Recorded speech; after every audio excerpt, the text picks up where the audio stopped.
कार्यक्रम के पुण्यार्जक हैं श्री कांता मोदी परिवार सीकर दीमापुर। जहाँ आत्मा की शुद्धि का मार्ग बता रहे हैं, वहीं आचार्य भगवान विश्वेश्वर जी महाराज उसका व्याख्यान करते हुए कह रहे हैं,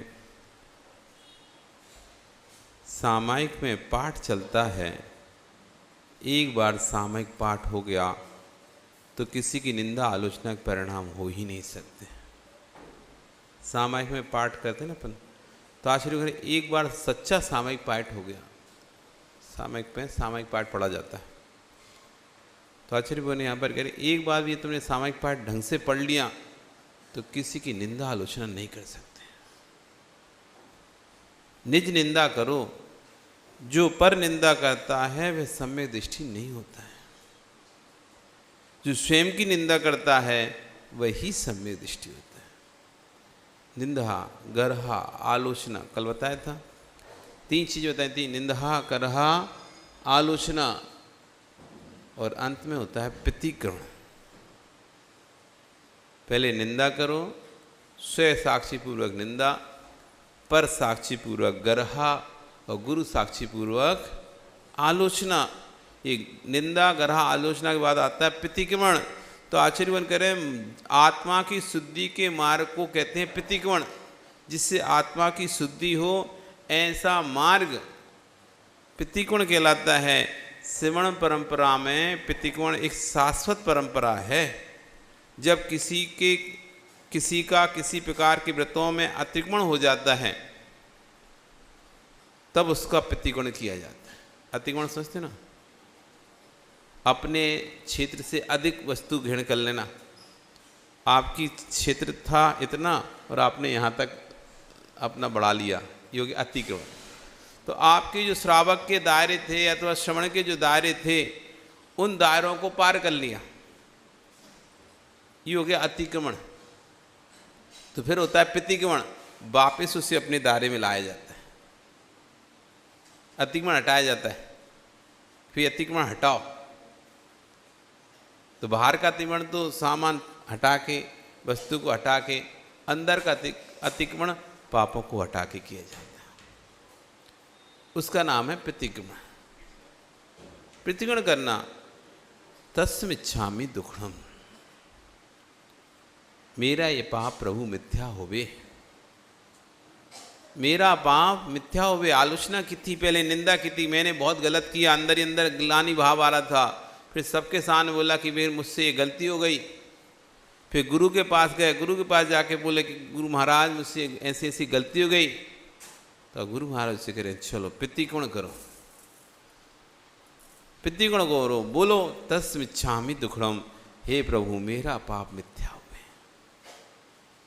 फिर आएगा प्रत्याख्यान, त्याग करो, आगे से ऐसा नहीं करूंगा। एक शुद्धि के लिए, एक पाप की शुद्धि के लिए कई प्रक्रियाओं से गुजरना पड़ता है। हमको ऐसा लगता है बस महाराज जी ये गलती हो गई, प्रायश्चित दे दो, ऐसे नहीं होता। प्रोसेसिंग होती है। जैसे एक फाइल भी, लोन भी पास कराना होता है आपको बैंक का, उसकी प्रोसेसिंग होती है, कहाँ से चलेगा, कैसे कैसे किस प्रक्रिया से जाएगा।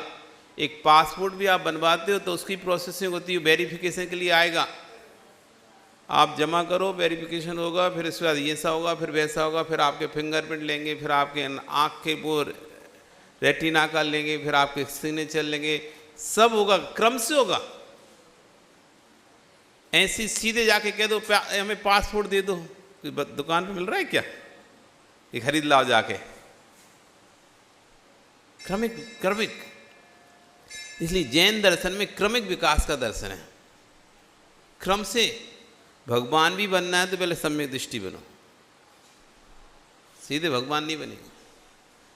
पहले सम्यक दृष्टि बनो, फिर अणुवृत्ति बनो, फिर महावृत्ति बनो, फिर धीरे धीरे ध्यान की पराकाष्ठा में पहुंचो, तब जाके कहीं बन पाओगे भगवान। एकदम भगवान कोई नहीं बन रहा।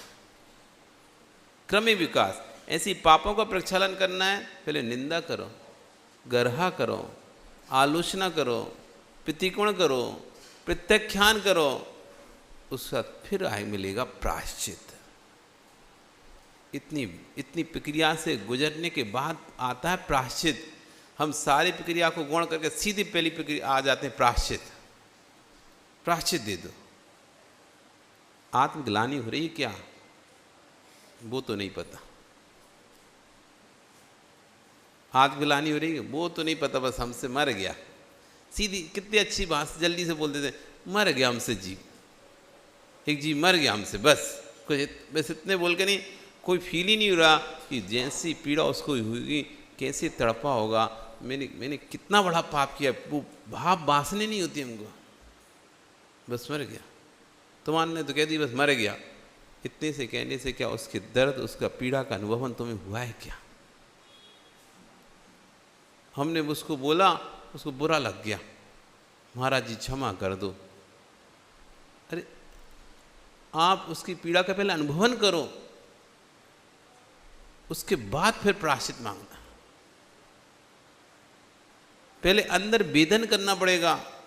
निंदा का मतलब ये होता है आत्मग्लानि हो रही है, उसे वेदना, बहुत अंदर से पीड़ा हो रही है कि मैंने बहुत गलत किया, तब जाके गर्हा करेगा, तब जाके आलोचना करेगा, तब जाके प्रतिकोण करेगा, तब प्रत्याख्यान करेगा, उसके बाद आएगा प्रायश्चित। आचार्य कह रहे हैं कि निज की आलोचना, निज की निंदा, निज निंदा को स्वीकार कर पाना, निज के दोषों को स्वीकार कर पाना विश्व का बहुत बड़ा चमत्कार है।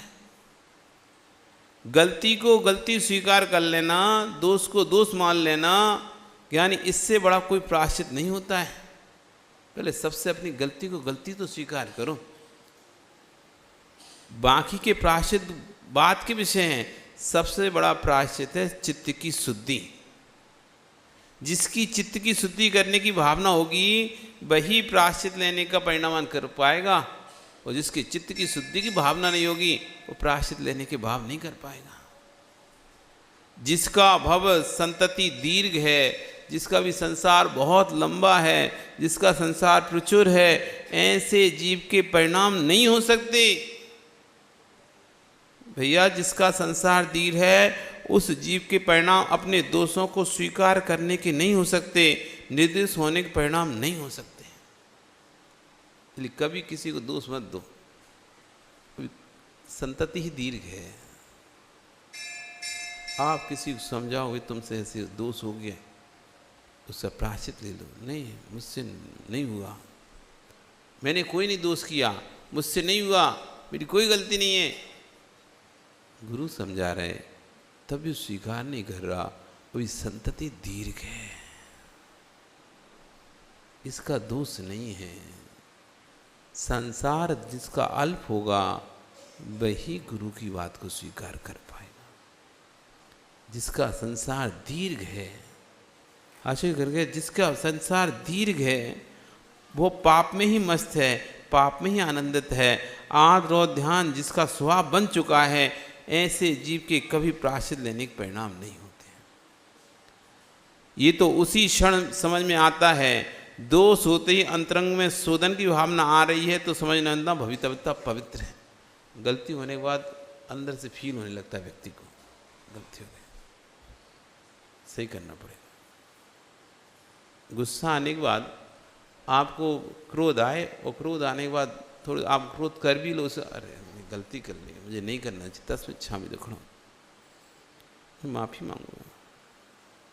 ऐसे भाव आते कि नहीं आते?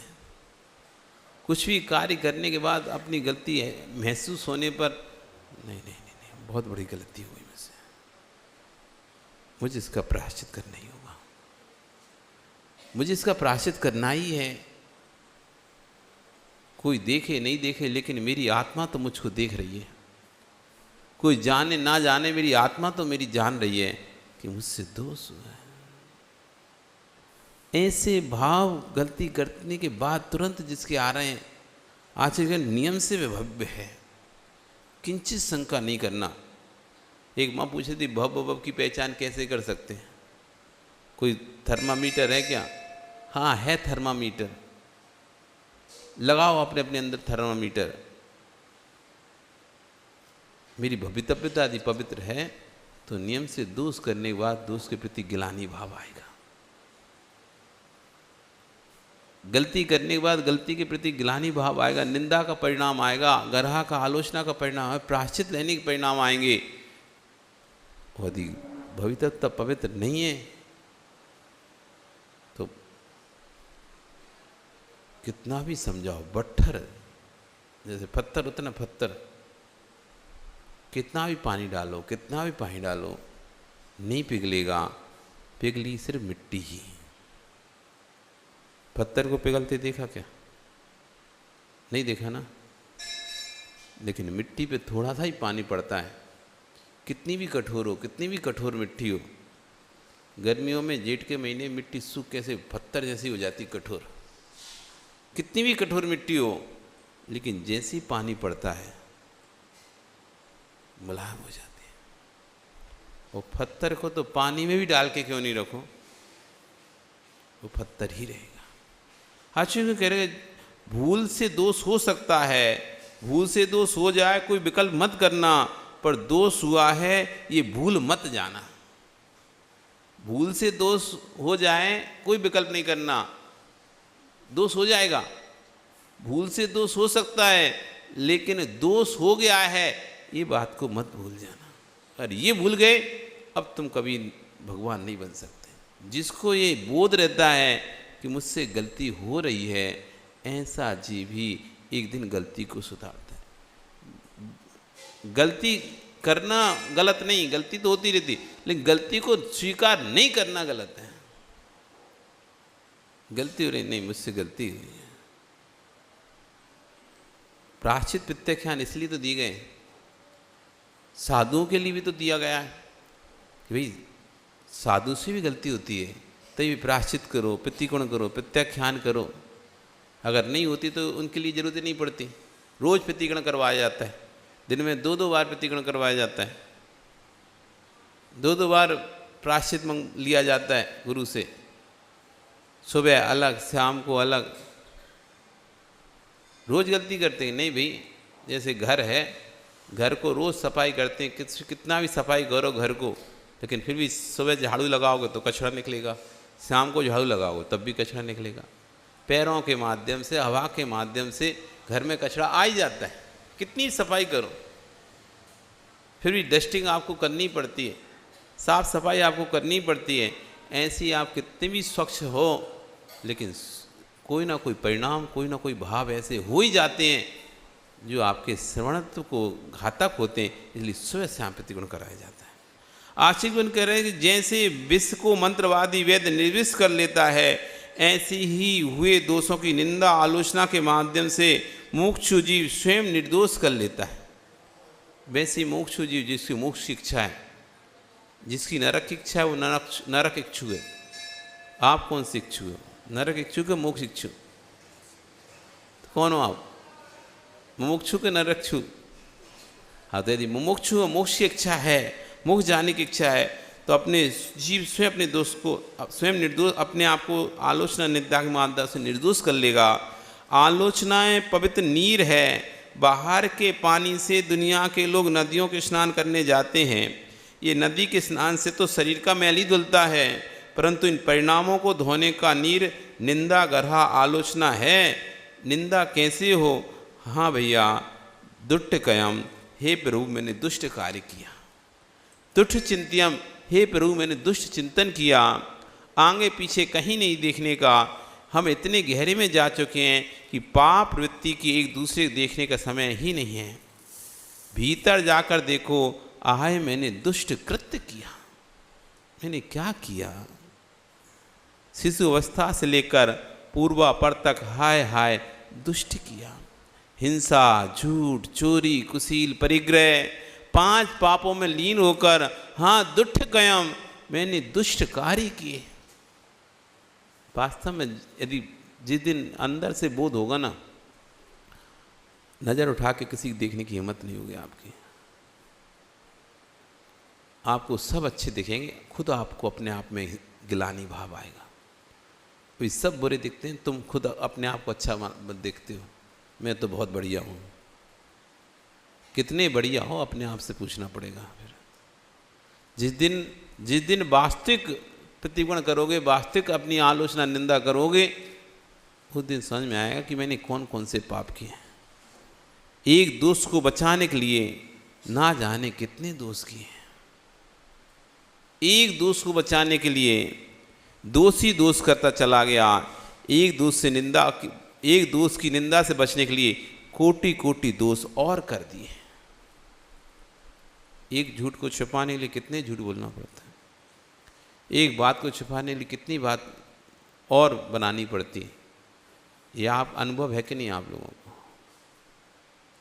अनुभव है कि नहीं ये इस बात का कि एक झूठ को छुपाने के लिए कितना झूठ हमें बोलना पड़ता है। और ये आपने किया है कि नहीं किया है? कई बार अपने जीवन में कई बार ऐसे क्षण आए हैं आपके जब आपको अपने एक असत को छुपाने के लिए 4 असत और बोलने पड़े। एक मायाचारी को छुपाने के लिए 4 मायाचारी और करनी पड़े। एक चोरी को छुपाने के लिए 4 चोरी और करनी पड़ी। एक अभ्रम को छुपाने के लिए अनेक प्रकार से और अभ्रम में परिवर्तन करना पड़ा। सबके जीवन में आते हैं, कोई साहूकार नहीं है। हम साहूकार दिखाते हैं अपने आप को, लेकिन कोई साहूकार नहीं है। सब अंदर में झांकेंगे, सब चोर हैं। चोर ही नहीं, डाकू है, डाकू। चोर से भी कोई बड़ा होता है तो उसका नाम होता है डाकू। सब डाकू हैं। एक असत को छुपाने के लिए कोटि कोटि असत का प्रयोग करना पड़ता है। एक असत छुपाने के लिए असत्य का ही आलम्बन लेना पड़ रहा है। पर ध्रुव सत्य है कि अग्नि को छुपाने के लिए रुई को लपेटा, कार्यकारी नहीं होता। अग्नि को रुई से छिपाएगा तो अग्नि और धधक जाएगी। ऐसी दोष को दोष से छिपाना चाहता है तो निर्दोष परमात्मा कब बन पाएगा? और ज़्यादा दोषी हो जाएगा। जैसे अग्नि को छिपाने के लिए कोई ने रुई लगा दी, दिखे नहीं आगे, उससे क्या होगा? पहले तो तीली में ही थी, अब आग का रूप धारण कर लेगी धीरे धीरे। ऐसी एक दोष को छुपाने के लिए दूसरा दोष करते हैं तो कह रहे हैं दोष से दोष नहीं छुपता है, रुई से कभी अग्नि नहीं छुपती है और धधक जाती है। ऐसी दोष से दोष जब छुपाते हैं तो कहते हैं निर्दोष परमात्मा फिर और कभी नहीं बन पाते। इस कार्यक्रम के पुण्यार्चक थे श्री कांता मोदी परिवार, सीकर, दीमापुर।